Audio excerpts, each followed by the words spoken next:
Hello everyone, in this video we will learn how to use the print screen key in Excel. So let's get started. Here is my Excel sheet and now I want to take the screenshot using the print screen key on the keyboard.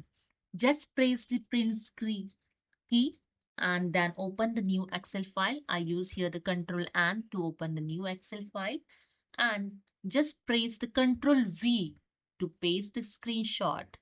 You can also resize the screenshot. You just drag the corner point and you can easily resize here the screenshot. You can move anywhere, okay, easily here. Okay. With this, you can see the picture format tab also showing. You can use this formatting option if you want to change the picture style. You can change the picture style also. In picture format, in size, you can crop your screenshot. Just click on the crop and you just drag and set your crop. Okay.